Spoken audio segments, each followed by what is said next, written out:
De acuerdo, pues vamos al lío. Lo primero de todo, gracias por venir a todos los que estéis aquí. Gracias por hacer un huequecillo en la tarde y venir a hablar un poquito de cosas de IA, que sé que no está muy de moda ahora mismo, pero bueno, tendréis que aguantar el tema. En cualquier caso, vamos a hablar hoy de RAG, así que lo primero es la pregunta clave, ¿no? ¿Qué significa RAG? Al final yo os he metido ahí unas siglas y vosotros habéis fiado un poco de mí de que esto iba a ser interesante, pero ¿qué es el RAG? Algunos os sonará, otros no habéis trabajado con él, pero bueno, vamos a responder a esta pregunta de forma muy rápida. RAG significa Retrieval Augmented Generation, que lo que traduciríamos a castellano vendría a ser algo así como generación aumentada por recuperación de información, ¿vale? O sea, se omite esa parte, pero significa ni más ni menos que eso, ¿de acuerdo? Cuando hablamos de RAG. De acuerdo, pero... upa, de acuerdo, pero ¿cómo y por qué funciona el RAG? O incluso qué es, ¿no? Vamos a ver una explicación intuitiva de qué es esto. Lo primero, os voy a pedir que recordéis un workshop un workshop de los anteriores que vimos, en el que hablábamos de cómo los modelos de lenguaje tenían comprensión del lenguaje natural, ¿no? O sea, al final, cada uno de los modelos podemos definir, de los modelos de lenguaje, que ahora mismo están en boca de todos, pues Mistral, ChatGPT, todos estos nombres que van resonando en el campo de la inteligencia artificial, los podemos definir como una especie de agente que puede trabajar con la información que tú le des para elaborar una respuesta. ¿De acuerdo? Me interesa mucho que cojáis estas palabras, no las he puesto en negrita porque sí, esto tiene un motivo, entonces me interesa que os acordéis de estas palabras, ¿no? Que es algo que trabaja algo así como un agente para elaborar respuestas en base a la información que tú le des. Importante esto, ¿vale? O sea, quedaos con ese concepto. Vamos a hacer un ejercicio práctico antes de nada. Podéis leerlo, yo voy a leerlo ya a continuación, pero podéis adelantaros a mí, no hay problema.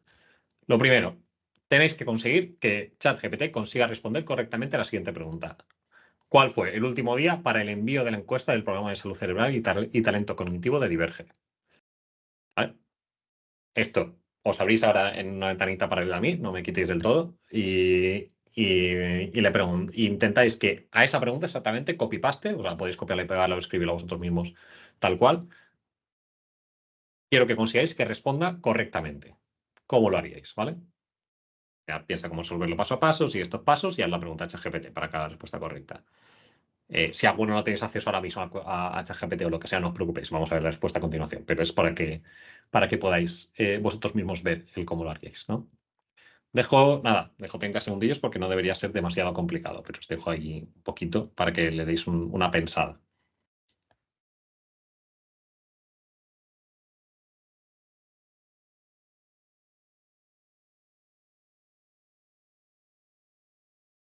Vale, más o menos, alguno ya lo habéis conseguido, otros todavía estaréis y demás. Mientras yo voy hablando, que tengo mucho rollo, lo podéis ir terminando, pero vamos a ver cómo se haría. Lo que habréis pensado. Bueno, la pregunta es: ¿cuál fue el último día para el envío de la encuesta del programa de salud cerebral y talento cognitivo de Divergen? La solución, más o menos la que hayáis pensado, no es única, evidentemente, cada uno habrá pensado de una forma, pero sería algo así como, primero, pensar qué información necesito para responder la pregunta, porque claro, si yo se lo pongo a ChatGPT de primeras, no lo va a saber. No lo va a saber porque es la información interna nuestra. Lo segundo, buscar la información, concretamente el texto donde está contenida. Pues probablemente te hayas metido a nuestro Teams y hayas buscado dónde estaba esa información, ¿verdad? Copias la información en ChatGPT y le indicas algo como: esta es la información de contexto, junto a la pregunta que habías hecho. Y por último, pulsas a Enter y obtienes la respuesta. Más o menos esto es lo que habéis hecho la mayoría, ¿no? ¿Alguna experiencia de alguien que lo haya hecho de otra forma? Claro. Asumo que lo habéis hecho todos bien. Entonces, aquí quiero que penséis en qué acaba de pasar, ¿no? ¿Qué habéis hecho vosotros para razonar y para ver cómo devolver esta respuesta? Pensadlo mientras vamos a ver una pequeña analogía para explicar qué es esto del RAG y cómo funciona. Vamos a meternos un poquito en materia, ¿vale?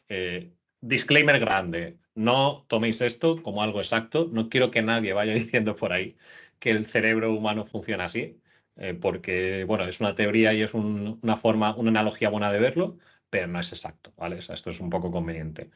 Hay un modelo de memoria definido en 1968 por Atkinson y Shiffrin, que definía cómo funciona nuestra memoria, nuestro cerebro, de la siguiente forma, ¿no? Tal cual estáis viendo en ese esquema. De alguna forma, nosotros recibimos inputs externos, ya sean auditivos, visuales, cinéticos o de distintas formas.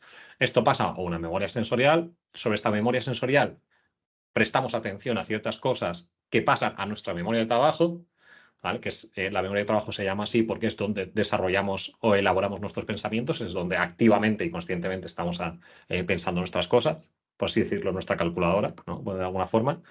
Y luego tenemos una memoria a largo plazo que de la memoria de trabajo, si es importante, lo codificaremos allí y cuando nos interese lo recuperaremos.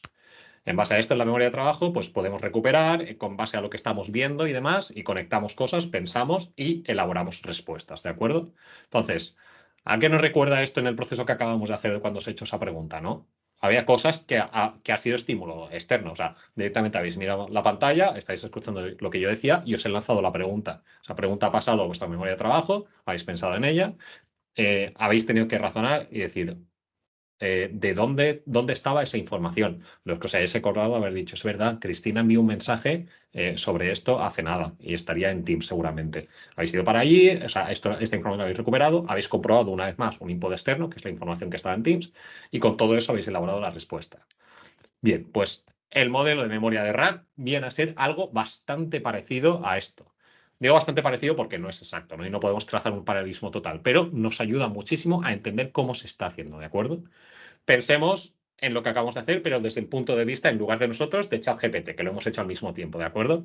ChatGPT, que es lo que aquí llamamos LLM, tiene una ventana de contexto o de trabajo, que es exactamente lo que estamos viendo en la pantalla de ChatGPT, que está escrito en texto, ¿de acuerdo?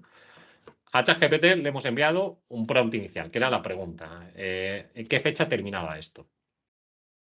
A esa pregunta, para responderla, hemos necesitado que nosotros, como personas desde fuera, buscásemos un dato externo, lo recuperásemos y lo copiásemos y se lo pegásemos, ¿vale? Esto sería este proceso que pone ahí de búsqueda de datos externos y luego recuperación más prestar atención, ¿de acuerdo?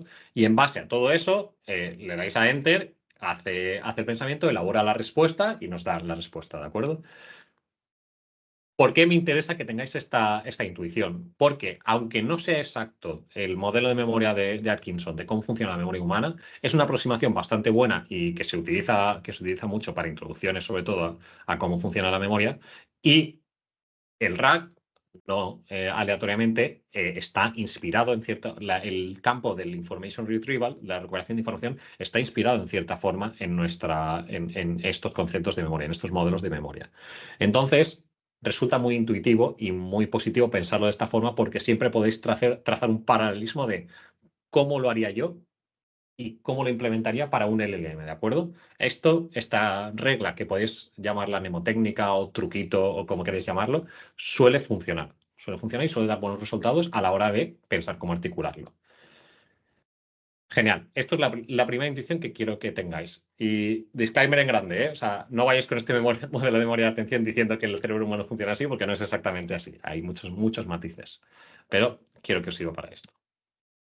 Bien, en definitiva, esto es el RAG. En el campo de la IA generativa se conoce como RAG al proceso de preparar una fuente de información sobre la que vamos a trabajar y almacenar una base de datos.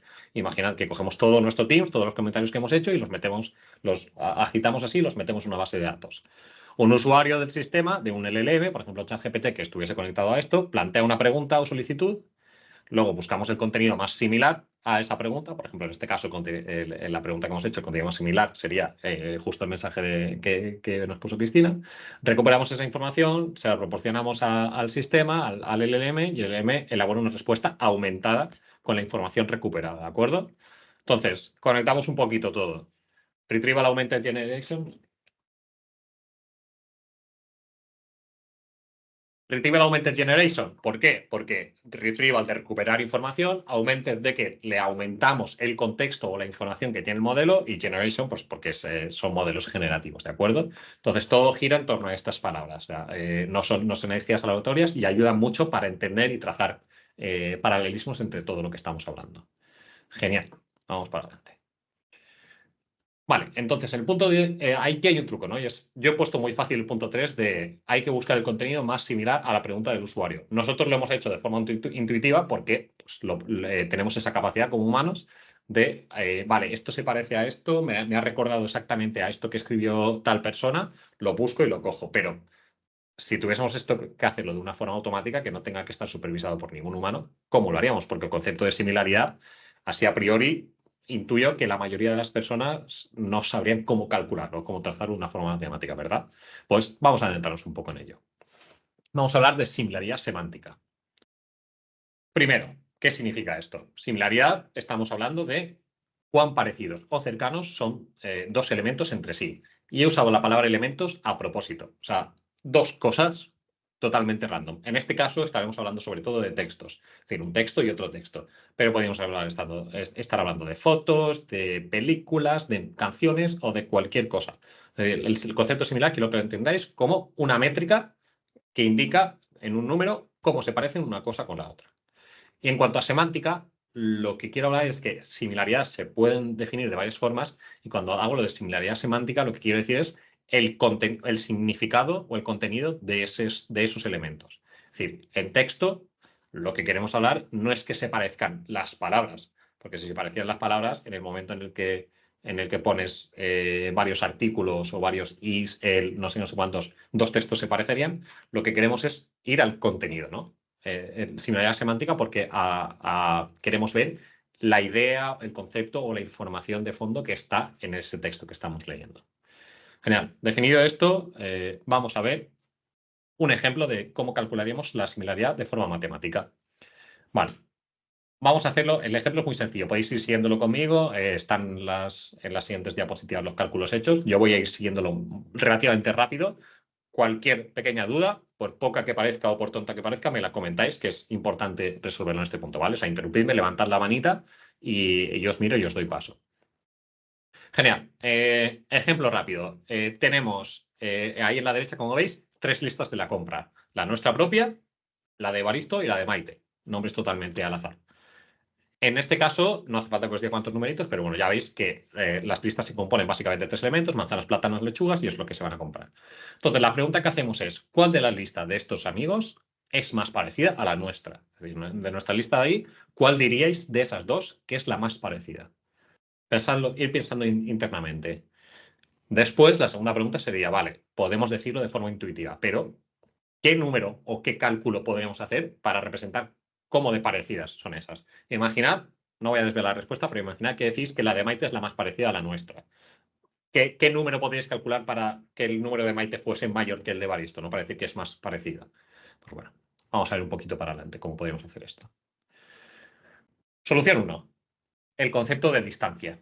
Una forma intuitiva de entender la similaridad es justo lo inverso de la distancia, es decir, lo que está más lejos de mí es lo más diferente, con lo cual lo que está menos lejos es lo que está más cerca, ¿no? O sea, un razonamiento muy, muy simple, muy, muy fácil, pero que como la diferencia es una resta, literalmente, podemos aplicarlo en este caso. ¿Cómo lo haríamos? Pues bueno, en este caso simplemente cogemos nuestra lista, cada elemento, manzanas con manzanas, plátanos con plátanos, lechuga con lechugas, y los restamos. De esa resta nos quedamos con el valor absoluto, ¿vale? Estas dos barritas verticales que veis ahí, para si alguien no lo sabe, es el valor absoluto y es simplemente que si sale negativa la resta, pues la convertimos a positiva y ya está. No me importa ahora el signo, me importa el valor absoluto. Entonces, como vemos en la imagen, nuestras diferencias con la lista de Baristo son de 39 productos en total, es decir, difieren 39 unidades de entre los tres productos. Y en caso de nuestra lista con respecto a la de Maite, la diferencia total es de 9 productos.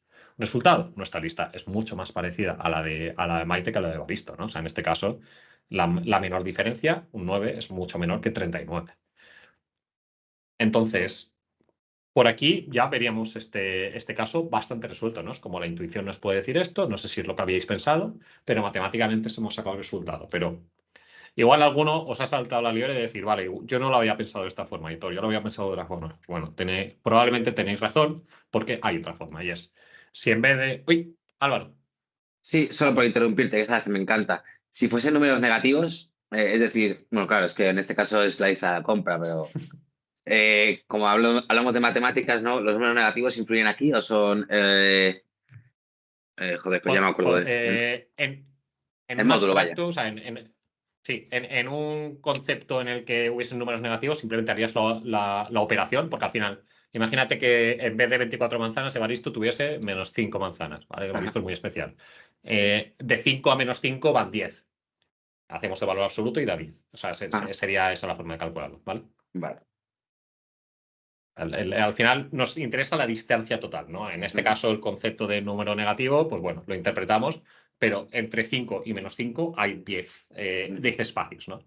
De diferencia. ok. O sea que sí, la respuesta es sí, o sea, se coge la diferencia absoluta. Vale, lo dicho, pasamos al siguiente. ¿Cómo habría otra forma de hacerlo? Pues decimos, ostras, yo me he dado cuenta que es que Evaristo estaba comprando para toda su familia o para toda la oficina y Maite se había comprado el almuerzo de hoy o la comida de hoy en lugar de para más gente. Entonces, yo no quiero aquí suponer nada ni ver qué movidas hay de por qué uno compra más que otro, pero quiero saber cuánto se parecen. O sea, no solo por la magnitud de lo que están comprando. Entonces, una solución que podemos adoptar es, vale, en lugar del número gordo, del número de 5 manzanas y demás tal, vamos a ver cuál es la proporción de manzanas, plátanos y lechuga en nuestra lista de compra. Pues exactamente eso, sacamos más o menos la proporción. En el caso de nuestra lista, por ejemplo, lo he hecho para que cuadrase 50% manzanas, 20% plátanos, 30% lechugas, y en el caso de Evaristo y Maite, lo que ves en pantalla. Y una vez tenemos las proporciones, volvemos a hacer exactamente lo mismo. Restamos las proporciones esta vez.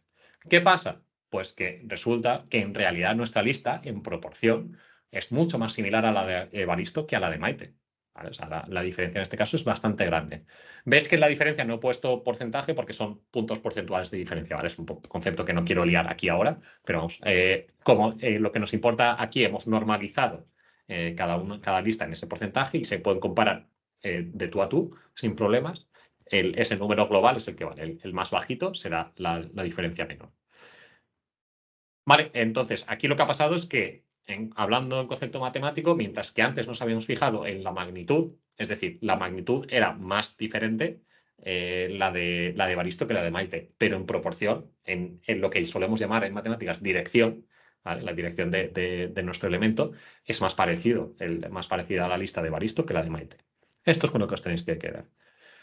Vale, ahora vamos al complicado. Este no, salvo que alguien lo conociera ya de antemano, no lo habéis sacado ninguno porque no es el intuitivo. He empezado por las anteriores porque son los intuitivos. ¿Cómo se hace esto de verdad?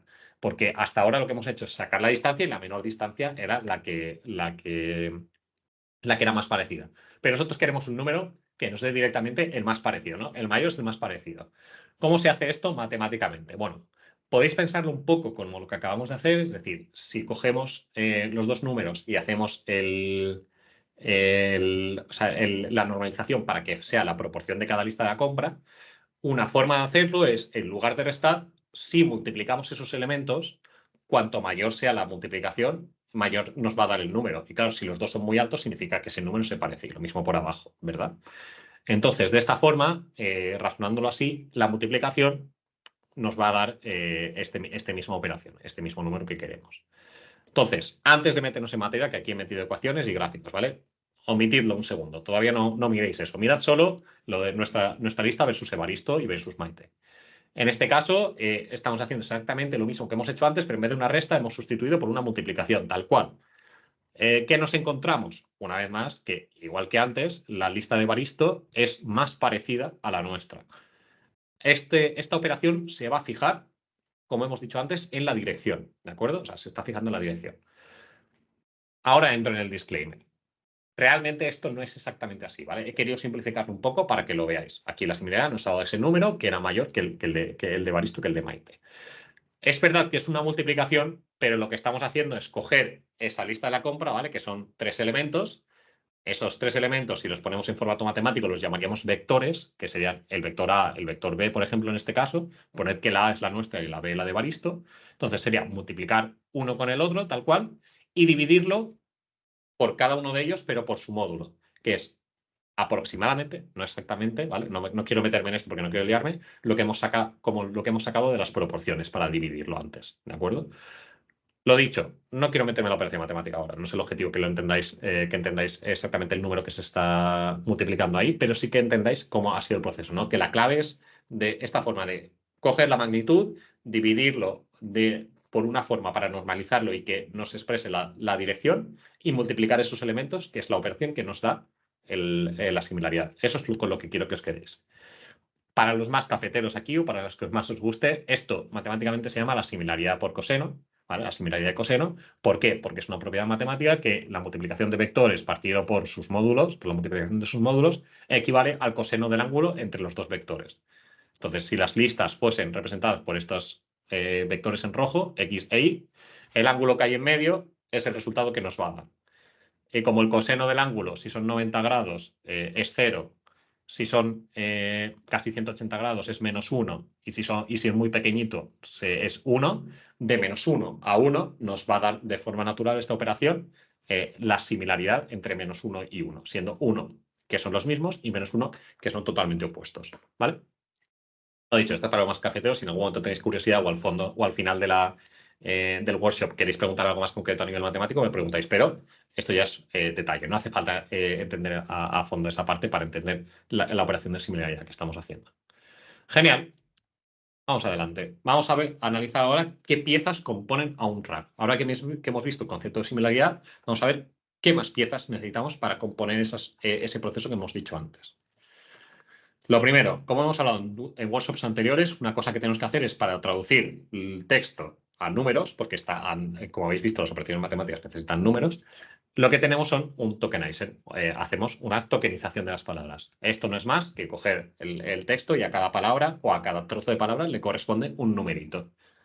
Fácil y sencillo. Esto no tiene más lío, ¿vale? Vale. Lo siguiente es, estos numeritos pueden ser aleatorios, pero tenemos que conseguir que estos numeritos a su vez se traduzcan en algo que no sea aleatorio. Aquí hay una pieza que ya hemos visto también en otros workshops, que son los embeddings. Los embeddings es una forma de traducir esos números que son palabras en un vector, una vez más, que tendrá un significado, que tendrá un concepto detrás, ¿no? O sea, es como los números ya no van a ser aleatorios, sino que, como pongo en el ejemplo, el número que represente a man, que nos hemos inventado aquí, que es 130, estará muy cerca de woman, que será 320. De la misma forma, king estará cerca de man, que es 133, e irá de king a queen. Variará solo, por ejemplo, el tercer elemento, ¿vale? Aquí, de man a king solo varía el tercer elemento de 0 a 3, y aquí de queen a woman también el tercer elemento, y en la misma dirección. Sé que es un poco, que si nunca lo habéis visto puede ser un poco impactante al principio, pero el concepto es sencillito, ¿vale? Es como, necesito traducir las palabras a números y que sus números no sean aleatorios, porque hombre siempre va a estar cerca de mujer conceptualmente, rey siempre va a estar cerca de reina conceptualmente, y además para pasar de hombre a mujer va a ir en la misma dirección que para pasar de rey a reina. Eso es con lo que quiero que os quedéis, ¿vale? Aquí hay más ejemplos, no solo con el sexo, pero con los verbos y con conceptos de geografía también pasa lo mismo, ¿de acuerdo? No tenéis que saber cómo funciona el embedding por detrás. De hecho, hay muy poquita gente que lo sepa porque es complicado. Simplemente hay modelos enormes entrenados por compañías que se encargan de hacer esta traducción, ¿de acuerdo? Segunda pieza explicada. ¿Cuál es la tercera? Pues veréis. Resulta que estos modelos, estos embedding que os he dicho, vosotros diréis, vale, yo le paso todo el texto que yo quiera y me lo traduce semánticamente el concepto, me lo pone en ese numerito donde toque. Pero ¿qué pasa? Si el texto es muy largo, lo que tendremos es que un texto lo suficientemente largo se parece a cualquier otro texto. ¿Por qué? Porque cuando un texto es demasiado largo, el efecto que genera es que encuentra parecidos por probabilidad. Por pura probabilidad se encuentra parecidos en otros textos. Entonces, ¿qué es lo que tenemos que hacer? Trocearlo en textos más pequeñitos. Para trocearlos, ¿cómo lo hacemos? Pues la solución más sencilla es la que veis en pantalla y simplemente le decimos, en este ejemplo, pues mira, cada 180 letras o caracteres, nuevo trozo, de forma que así limitamos el tamaño total. Existen muchos métodos, aparte de del troceo, o chunking en inglés, que se pueden aplicar. Más adelante vamos a hablar de ellos, pero quiero que os quedéis con este porque es bastante sencillito, es muy visual, y en esta web que os he apuntado aquí, si queréis, podéis probarlo, porque en directo tú le vas cambiando el chunk size y te va haciendo lo que veis ahí, el texto azul, el texto amarillo y el texto naranjita, ¿vale? O sea, o si ponéis más, con otros colores, se ve muy fácil. Genial. Vamos a continuar. Teniendo todas estas piezas, vamos a armar nuestro RAM. Cogiendo la tokenización, el chunking, los embeddings y la similaridad por coseno, que ya lo habíamos visto, podemos hacer ya un sistema de rack completo. Vamos a desgranar esta figura, ¿vale? Que es la que lo explica. Por los lados. Empezamos por el lado derecho. Lo que tenemos son los datos externos, el texto en bruto, que en el ejemplo que hemos puesto sería cuando habéis ido a buscar a Teams ese mensaje que contenía la información. Cogemos ese mensaje. Imaginad que hubiese sido más largo que lo que hubiésemos puesto, o directamente cogemos todo nuestro Teams y lo cogemos para la base de datos. Lo que haríamos sería tokenización para traducir los números, chunking para trocearlo y embedding para traducir esos números a unos números que tengan sentido, ¿no? Que unos estén más cerca del otro. Por otro lado, tenemos la pregunta que hemos hecho, el input del usuario, que es un texto plano, que es mi pregunta de cuál es la última fecha para bla, bla, bla, bla, bla. ¿De acuerdo? Pues aquí lo que hacemos es tokenización más embedding, en este caso no troceamos porque normalmente hacemos preguntas cortitas, tokenización, embedding y todo esto va a una base de datos vectorial. Ahora explico lo que es, ¿vale? Pero va a una base de datos básicamente donde hacemos la similaridad por coseno, esa operación que habíamos mencionado antes, es decir, multiplicamos esos vectorcillos que he puesto aquí de ejemplo y nos dará una lista de similaridades, es decir, multiplico mi entrada con todos los trozos que había pasado por el embedding. Y el número más alto será el que más se parezca. Pues me quedo con ese para responder a la pregunta. Vale, dos cositas aquí. Uno, base de datos vectorial. No me quiero liar con esto porque a efectos prácticos la realidad es que una base de datos vectorial es una base de datos que está preparada para ser más rápida y formatearlo con vectores, es decir, con números de esta forma que estáis viendo aquí en continuación. No tiene más misterio, ¿vale? Hay incluso las bases de datos tradicionales de SQL o otras que conozcáis que tienen plugins o adaptadores para poder trabajar con esto directamente. O sea, que no tiene ningún misterio. Y segunda cosa, aquí me interesa hacer una pequeña pausa porque esto es el core, esto es lo principal y lo que quiero que entendáis. Si no entendéis esto, todo lo demás de la charla no tiene sentido. Entonces, si hay alguna mano alzada ahora, alguna duda, me interesa resolverla ya y no esperarme hasta el final.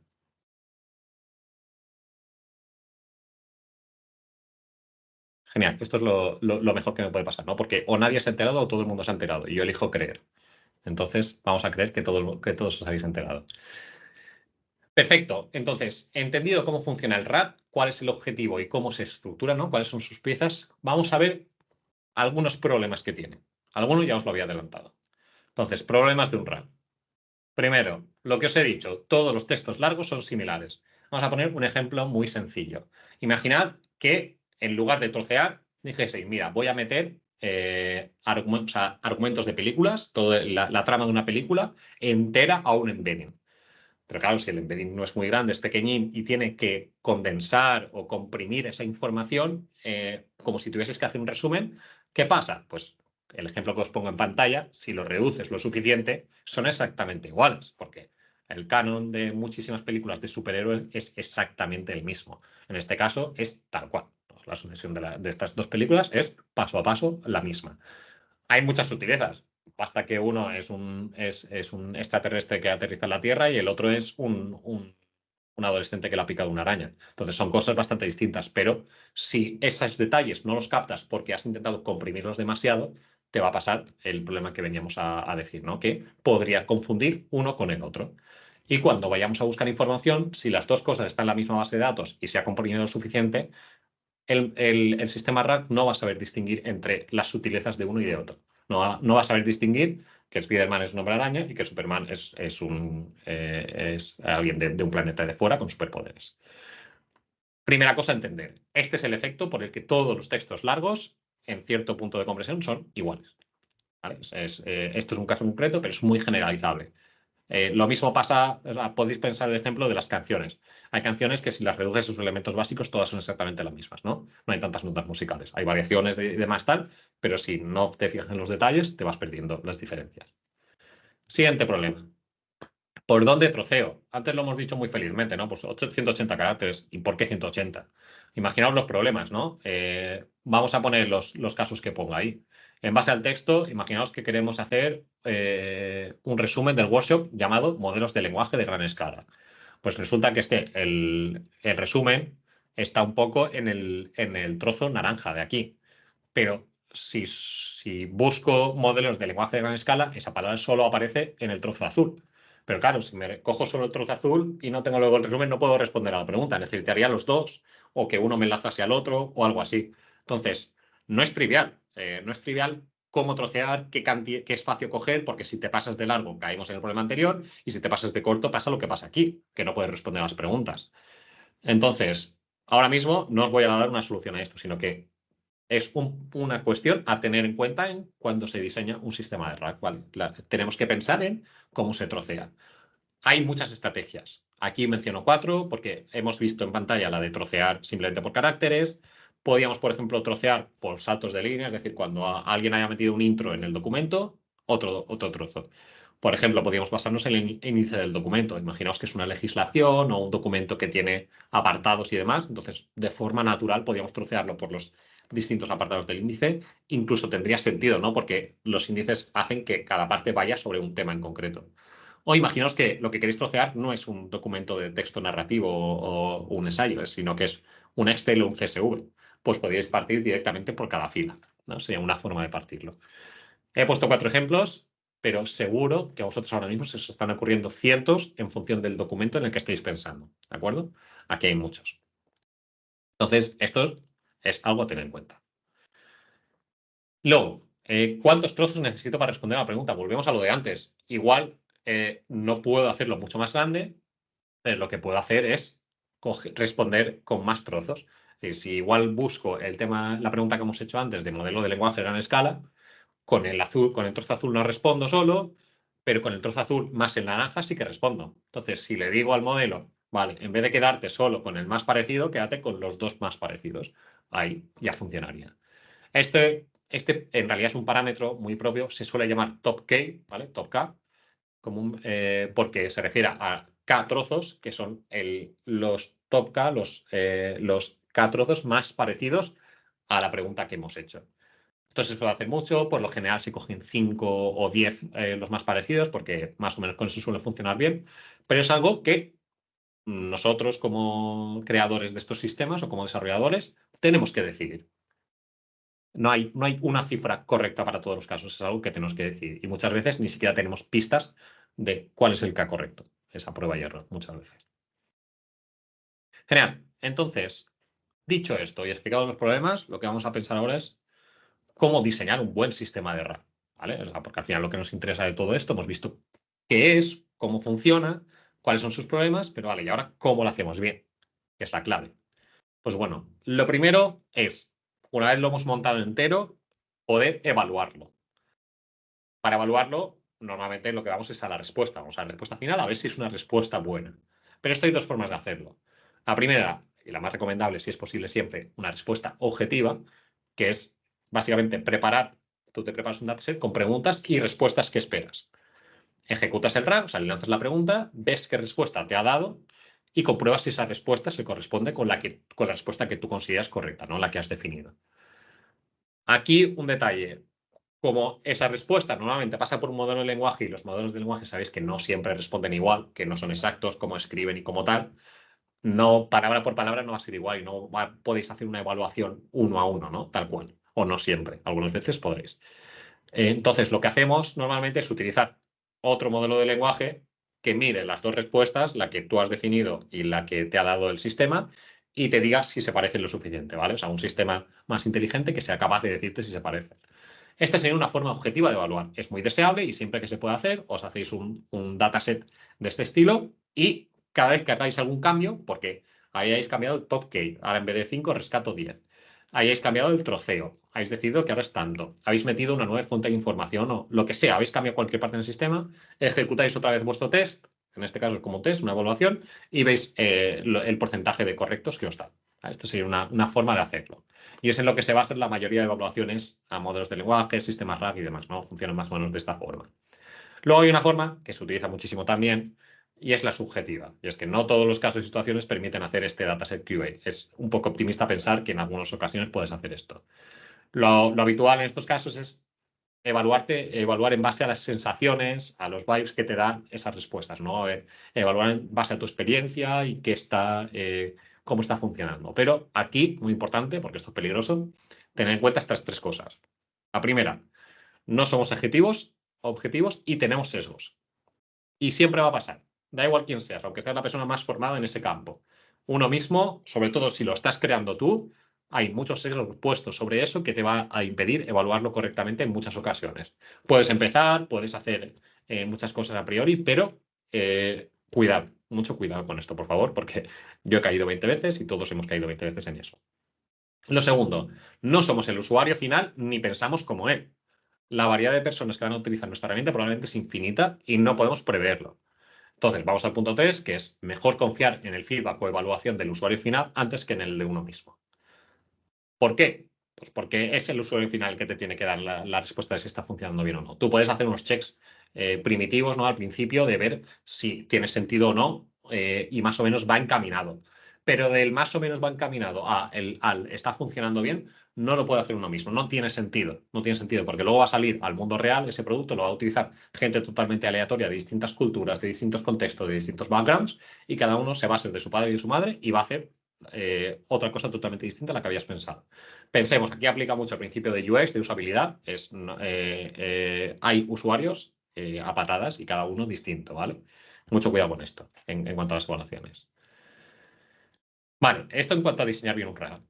Segunda parte de cómo diseñar bien un RAG, la intuición. Todo esto que os he contado antes del modelo mental, de memoria, de cómo articular cada una de las partes, cómo funciona la similaridad y explicaros tanto el troceo como los embeddings, como la tokenización, es para que tengáis una idea general de cada parte de este sistema. Es importante porque si vosotros entráis de cero a este sistema y de repente buscáis unos cuantos blogs de internet e intentáis leer, lo primero que vais a leer es como una caja negra donde dentro agitas, metes una pregunta y sale una respuesta.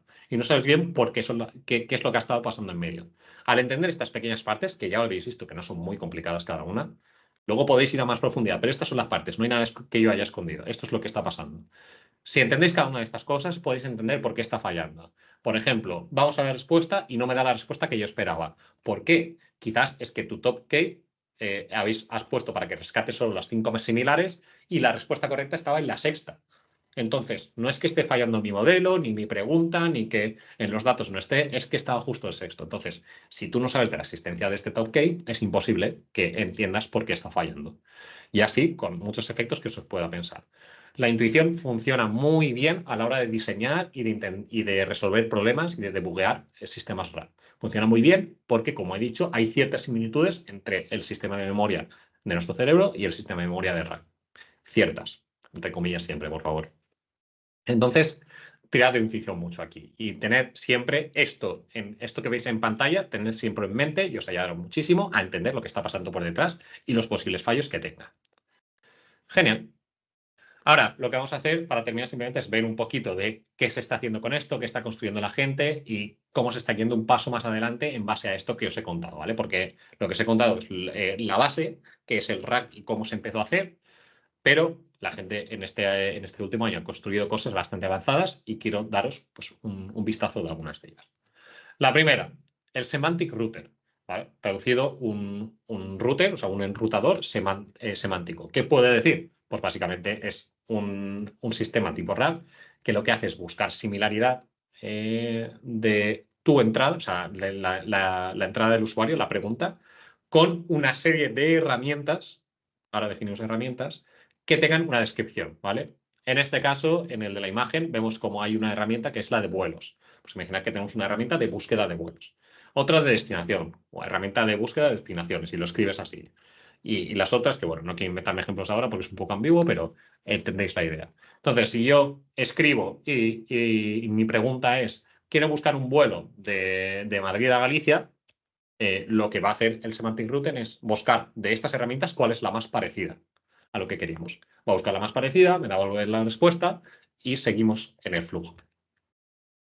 Entonces, el concepto de herramienta es tan amplio como os podáis imaginar. Una herramienta puede ser otro modelo de lenguaje, otro sistema RAG que tengáis ahí anidado, una API, una web, un documento interno, un texto random, puede ser cualquier cosa. Simplemente el concepto es que metáis ahí como un resumencillo de lo que es y el sistema RAG te redirigirá de forma muy rápida a la herramienta que toque. Esto es bastante genérico, ¿vale? O sea, entenderlo como algo bastante genérico porque es adaptable a muchísimas situaciones y es bastante útil. Vamos a ver la siguiente aplicación. El Parent Document Retriever. Esto más que una aplicación avanzada es, o sea, por definición es una aplicación avanzada de ello, pero es como la evolución del RAG, ¿no? Recordad que tenemos muchos problemas con el chunking y con recuperar el top key correcto, o sea, el número de documentos que queremos. Entonces, una solución obvia que a mucha gente se le ocurrió enseguida es, vale, si tengo problemas con documentos grandes pero luego si lo troceo demasiado, puedo pasar que no recupere la parte exacta en la que estaba mi respuesta. ¿Qué hacemos? Pues los subdividimos en varios niveles. Tenemos los documentos, imaginaos que tenéis un ensayo muy grande o un proyecto final de carrera y eso lo dividís en trocitos. Y igual que ese proyecto tenéis varios y todos los dividís en trocitos. Vale. Cuando hagáis la pregunta, hacéis la pregunta, miráis a ver los trocitos más cercanos. En este ejemplo que he puesto, por ejemplo, los trocitos más cercanos son estos. Y veis cuál es su documento padre o de dónde nacen. ¿De acuerdo? Y ese es el que devolvéis. Esto es una estrategia que consigue lo mejor de los dos mundos, ¿no? Es como consigo las ventajas de tener trocitos pequeños del documento para que el embedding funcione bien y para el LLM le doy el trozo grande para que pueda responder bien. Esto es algo que se utiliza bastante porque tiene sentido, o sea, coge ventajas de los dos lados. Y mientras el documento principal no sea lo suficientemente enorme como para que no quepa en el modelo de lenguaje, pues es una solución muy buena, ¿de acuerdo? Entonces, Parent Document Retriever. En base a esto se os pueden ocurrir muchísimas soluciones. ¿Por qué? Porque estos subtrozos o estos subdocumentos no tienen por qué ser trocearlo, como hemos dicho antes. Puede ser que uno sea un troceo, como he puesto aquí, chunk 1 y chunk 2, pero otro puede ser un resumencillo. En el otro puede ser que lo resumas por los bullet points o por los ticks. En definitiva, ese documento o esa referencia para que busque, para encontrar la similaridad, puede ser cualquier cosa que se os ocurra o que os imaginéis. Estos son patrones de diseño, básicamente, y podéis utilizarlos como queráis, sois libres. No hay aquí una norma que os diga, no, no, es un concepto y lo podéis implementar vosotros en la solución como queráis implementarla. Siguiente, un poquito más complejo, pero bueno, os puede sonar, que es el Knowledge Graph RAG. Básicamente aquí la idea es preprocesar toda tu información para convertirla en un grafo.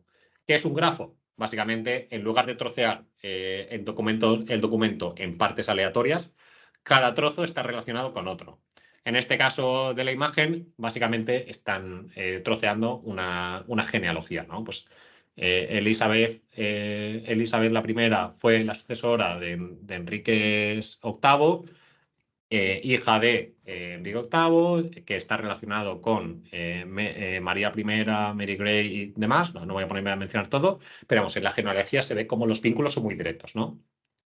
Si conseguimos hacer esto con nuestro documento, imaginaos, por ejemplo, un repositorio de código. El punto de entrada tiene relación con el controlador y con no sé qué, no sé cuántos, ¿no? Y entonces podemos hacer trazando esta serie de relaciones. Si hacemos esto, a la hora de hacer nuestro RAG, lo que buscaríamos son precisamente estas bolitas, ¿no? Estos nodos que llamamos. En cuanto encontramos un nodo que esté relacionado con nuestra pregunta, podemos responder con ese nodo o incluso con los directamente relacionados, porque como ya sabemos previamente que están relacionados, pueden ayudar a responder nuestra pregunta. Entonces, esta es una forma de trabajar en la parte de cómo trocear los datos, ¿no? Es otra forma de trocearlos, por así decirlo. Genial. Vamos a el re-ranker, la penúltima que vamos a ver. La idea del re-ranker es muy, muy sencilla y es para hacer la similaridad, para encontrar los documentos más similares o los trozos de documentos, lo que hacemos es la similaridad de coseno que os he dicho. La similaridad de coseno tiene una ventaja muy grande y es que es una operación matemática súper rápida de hacer en los ordenadores, pero muy, muy, muy, muy rápida. Consume muy poquitos recursos y es muy fácil de hacer. Pero claro, todo lo que es muy sencillo y demás tal, pues pierde un poquito de potencia, ¿no? Depende de que el embedding lo haga muy bien, de que el tokenizer lo haga muy bien y de que el troceo esté bien hecho para que esa operación matemática tan sencilla funcione bien. Como no siempre funciona todo bien, muchas veces lo que haces es, vale, no me fío de la similaridad, sé que más o menos está bien, pero no me fío del orden. Igual de los 10 primeros que me has mostrado, el más similar no es no diría yo que sea más similar, pero se ha quedado por ahí. ¿Qué hacemos? Pues metemos otro método más potente por en medio, que de esos 10 más similares, ya en vez de comparar con los cientos o miles que podemos tener en la base de datos, comparamos con ese top 10 y lo volvemos a ordenar. Y ahora resulta, por ejemplo, en este ejemplo, que el documento 2 era mucho más parecido a lo que estábamos buscando. Y en base a eso ya obtenemos la respuesta, ¿de acuerdo? Habiendo reordenado y sabiendo que había uno mejor que el que antes nos había sacado de la similaridad por coseno como el más similar. Este re-ranker que os digo aquí como método de similaridad, pero más potente, ¿qué puede ser? Pues imaginaos que es simplemente otro modelo de lenguaje, ¿vale? Podemos meter ahí un modelo de lenguaje y en base ya a algo más cortito, para no gastar tantos recursos en una base de datos de enorme, 10 ya son asimilables y ya los puedo coger. Hacemos esa reordenación y respuesta. El concepto es sencillito, pero la realidad es que funciona bien. Y por último, vamos a ver una cosa que es mucho más genérica, también está relacionada con algo que vimos en los anteriores workshops, y es el RAG como agente, ¿no? El Agentic RAG, que se llama. Esto básicamente es una abstracción ya del RAG, y es que en vez de diseñarlo tú, establece las herramientas y deja que otro modelo de lenguaje, como se ve en la imagen, en este caso sería el OpenAI, otro modelo de lenguaje decida qué hace. Decida qué herramienta consulta, qué documento tiene que consultar, con qué parámetros y en base a las respuestas que le den, evalúe si la respuesta es válida o tiene que corregir y rectificar, planificar otra vez qué herramientas usar y al final decidir la solución, ¿vale? Esto sería quizá la solución más avanzada y realmente no hay todavía grandes soluciones de esto en el mercado, están en desarrollo, está muy de moda ahora y mucha gente investigando, porque se entiende que guiado por un modelo de lenguaje esto puede mejorar bastante. Pero claro, ¿qué pasa? La diferencia entre hacer lo que hemos dicho antes de simplemente un RAG, que es rapidísimo en la respuesta, a hacer esto es que cada vez tienes que hacer una llamada a un modelo de lenguaje que te responda, tomar la decisión, volver a hacerlo, y esto añade mucha latencia, ¿no? Añade mucho tiempo de procesamiento. Genial, pues con esto terminamos. Esto era lo que os quería explicar sobre RAG. Sé que es mucha información en poquito tiempo, así que he dejado 10 minutos para terminar y que me hagáis todas las preguntas que queráis. No quiero que os vayáis de aquí con sobre todo ninguna duda de concepto, ¿no? De lo que es el RAG, de cómo se implementa cada parte y qué función hace. Así que nada, muchas gracias y abierto a preguntas.